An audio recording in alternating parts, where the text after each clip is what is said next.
Hey everyone. So what if I told you that gossiping about a coworker, blaming the Wi-Fi when your project's late, and giving a quick "I'm sorry" with zero follow-up aren't actually different problems? What if I told you they're all just symptoms of the same thing? Yeah, I know. You're suspicious, like, oh no, am I the problem? And probably.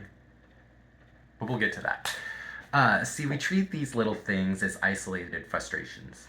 Ugh, she's always gossiping. Ugh, he's always blaming someone else. Ugh, that apology meant nothing. But I think deep down, we all feel there's something more going on. Something bigger. Something stickier. And for me, it started as mild annoyances, right? Like, why does this bug me so much? Or I can't stand it when he's doing that, or when she's doing that, or they are doing that. And then I started digging. And it turns out these weren't petty frustrations at all. These were red flags.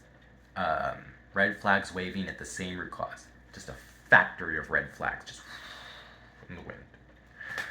Um, a bull, what happened? A total undeniable lack of personal accountability, right? Nobody wants to make a mistake. Nobody wants to fail or appear as if they're uh, imperfect in some way. And that, my friends, is the real monster under the bed. So today, I want to walk you through these 3 common behaviors that seem harmless, but when you shed a light on them, they all lead back to the same messy issue. We're going to talk gossip. Give me the goss. We're going to talk blame. He did it, she did it. Look over there. And then we're going to talk those apologies that mean nothing and fix even less. Are you ready? Are you? All right, let's start with the first one, gossip. You know it, you've heard it, you've maybe participated in it. I have. Um, the other day at work, my coworker Jordan pulled me aside. Now, I thought it was going to be about a project, maybe like a last minute tweak to the robot code or something, but nope, it was pure tea. Spilling the tea.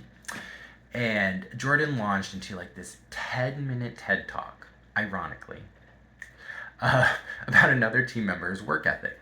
And here I am, just trying to drink my protein shake in peace. And suddenly, I'm holding all this weird emotional baggage that isn't even mine. Like, it had nothing to do with me. And then I did the thing.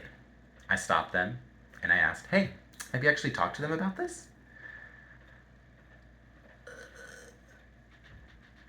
It got really like quiet. Crickets went off. Just silent, awkward silence.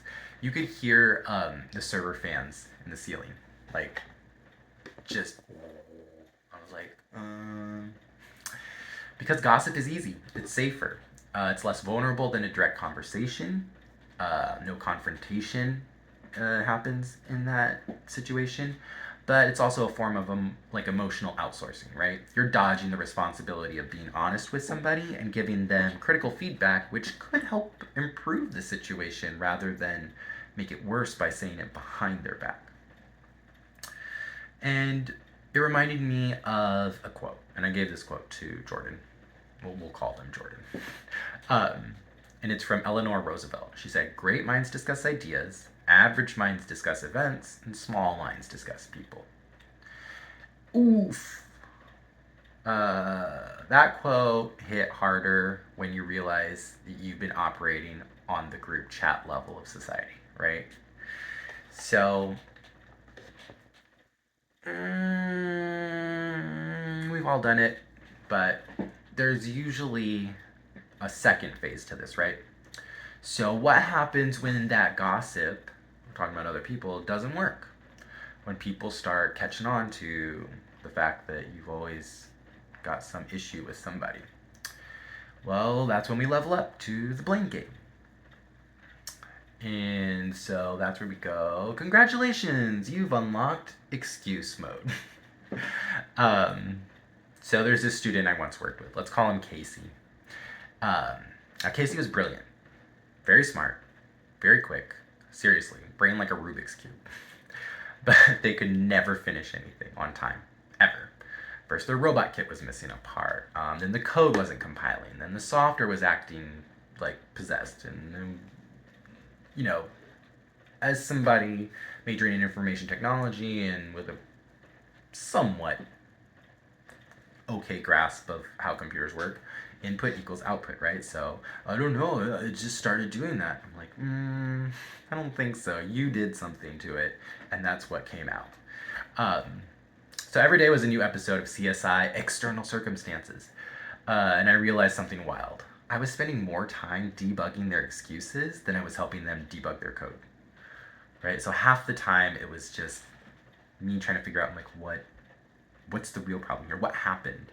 But they were so scared of looking like they made a mistake or that they weren't, the first and top of the class.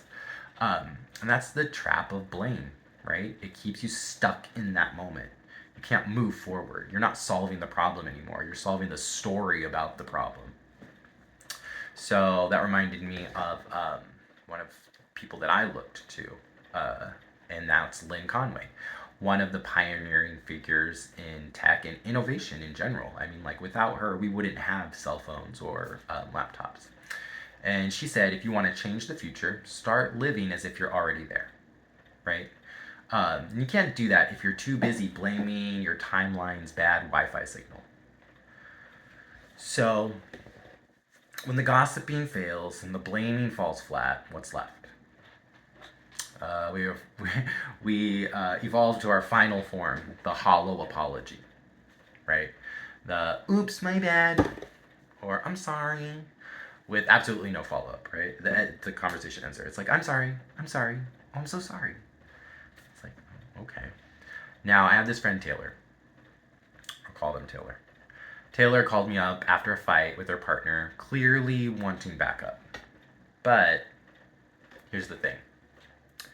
As they told the story, it became real clear that they had said something kind of intentionally cruel, almost like baiting it out of their partner. Like, go to commercial break level meme. Like, just end. I would end, like, they would cut the broadcast off there. And now they were mad at their partner. Or now they were mad that their partner, like, had feelings about that. Like, got upset back at them for what they had said. And they wanted me to validate that. They're like, well, what I said was, valid, right? And so I had to say, hey, Taylor, I love you, but you don't get to be the villain and the victim in the same story. You can't weaponize I'm sorry like it's a magic reset button, right? It's not a get out of jail free card. It's a promise to do better. And I think one of the people who understood this the most is Nelson Mandela, right?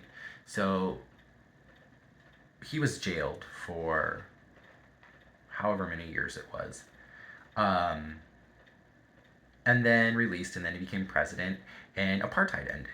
And it would have been real easy to go after the group that had wronged him. But he decided we're just going to forgive everybody across the board, right? We're just going to start over. Because if we do if we look for revenge, we're just going to flip the script and then the cycle repeats itself, exactly the same. And he forgave the people who took away his life, put him in jail. So forgiveness liberates the soul. It removes fear. That's why it's such a powerful weapon.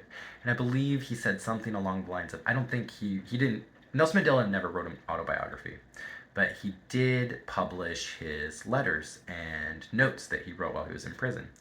And I believe one of them states something along the lines of, you cannot forgive someone for something for which they do not believe that they did wrong. Something along those lines. In other words, if you say, I forgive you, and the person's like, I never did anything wrong, right? You can't forgive them if they don't believe that they've done anything wrong. But he understood real forgiveness requires real accountability. No shortcuts, no cheap exits, just the long, hard road to actually being better. Um, so, maybe the problem is you. Maybe the problem is me. Maybe the problem is all of us. Maybe we all do a little bit of it here and there. These are some things that kind of irritate me. I generally can look past them, um, but they do get under my skin. So look, gossip, blame, fake apologies. They're not just pet peeves. They're probably behavioral patterns that are neon signs pointing to the same core problem: a stubborn, exhausting, slow motion refusal to just own your stuff. And the cost of this, it's not just one annoyed coworker, it's not just a missed deadline or a shallow, oh, I'm sorry. It's trust, it's growth, it's a real resolution to a problem. And if we don't learn to be accountable, and we don't just get stuck in bad habits, we lose the chance to build something better, something together. So, something synergistic, as someone pointed out to me, something larger than the sum of its parts. So, thank you for listening to me. And if you liked my speech, my name is Matt. If you hated it, it's Eric.